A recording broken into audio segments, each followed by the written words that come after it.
What is up, YouTube? Welcome back to another video. In this video I'm going to be discussing, should you upgrade your Mustang EcoBoost or your 5.0 to a Shelby GT350. Now, for those who are brand new to my channel and never been to my channel, I want to go ahead and introduce you to Venoms. This is my 2019 Shelby GT350. I have been owning this since last year of 2021 in January. So in this video I'm going to be discussing the pros and the cons about owning a Shelby GT350, and should you get one in 2022 or 2023. Should you get a 350, especially now that we got the new GT500 out. So I want to go ahead and discuss that. So guys, make sure you guys stay to the end of this video. Also, if you guys could go ahead and smash the subscribe button, I'll highly appreciate it. Drop a like for the video to support the channel. All right guys, so without further ado, let's go ahead and get right into it. So I'm going to start off with the cons. Now, this very first one that I'm about to tell you is probably already common. You guys will probably already know this from owning an EcoBoost or GT5.0, but I want to go ahead and say it anyway because this is serious, and this is 3 times as bad as the Eco and the 5.0, and that's the gas. This thing drinks gas like it's water. You know, you pushing it 60 to 80 miles per hour, and you know, you hitting that gas pedal, expect this car to just drink the gas like it's water. Straight up like that, because this does not play with the gas. So that is the first con, which you guys, like I said, you guys probably already knew that, but I want to go ahead and emphasize that because this is no joke when it comes to gas, especially now with gas prices being so high. All right, so the second con will be, this applies for the 2016 2017 model. They usually have a lot of oil consumption to the point where, you know, they don't even notice it, and then they end up having a blown motor.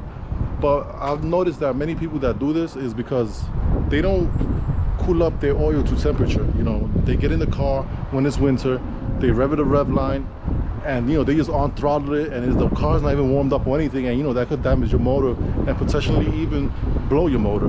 So you know, that's another con. But mainly it's 2016 and 2017s that are having this oil consumption issue.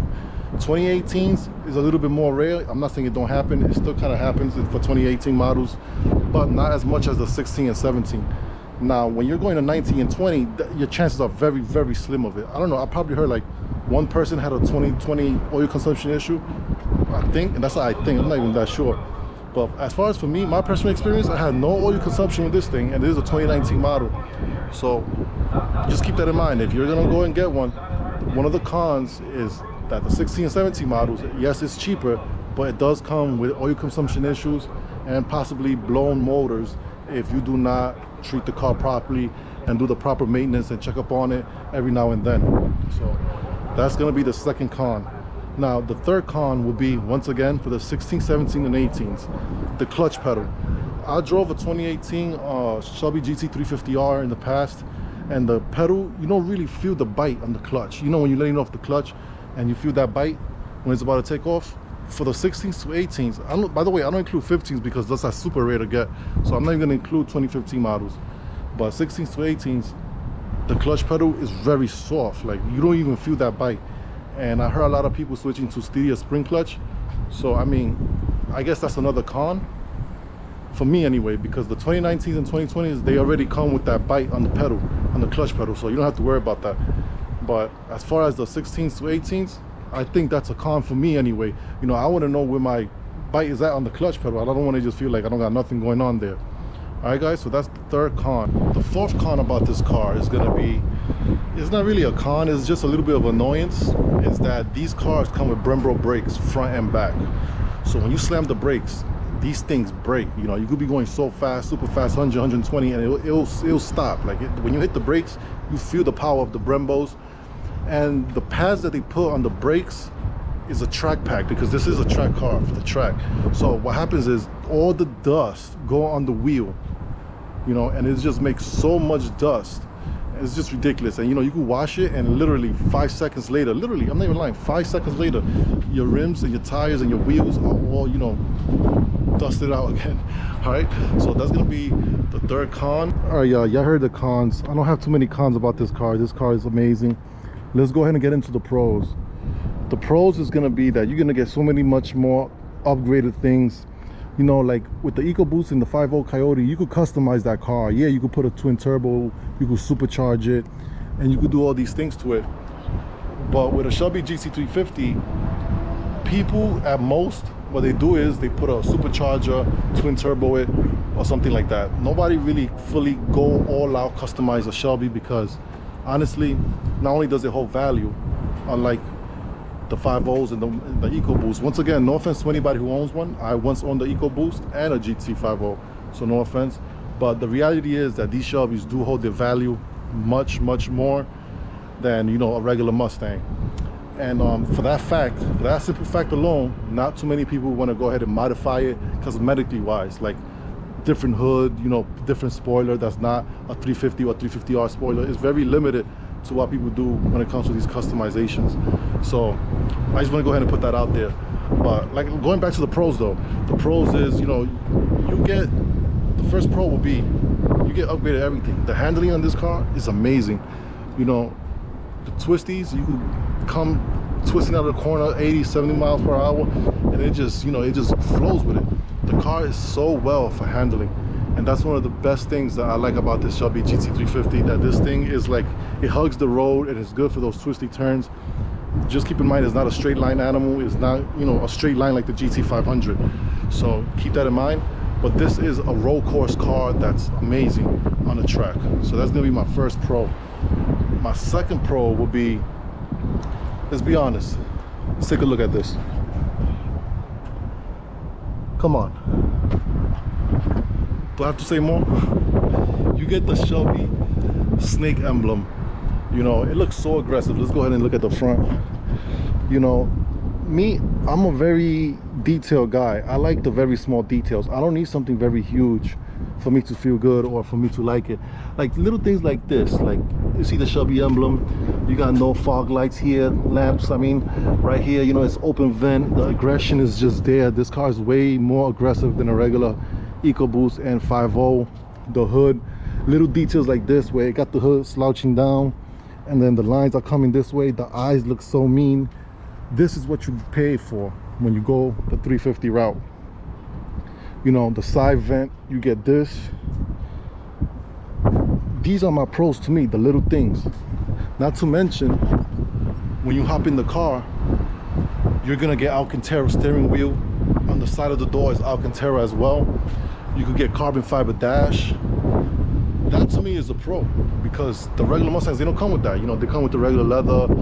You know, the steering wheel is round. Yeah, you can swap it out and, you know, do this and that to it, but I'm talking about from factory, straight up out the box. This thing comes packaged out. You know, that's my second pro for you.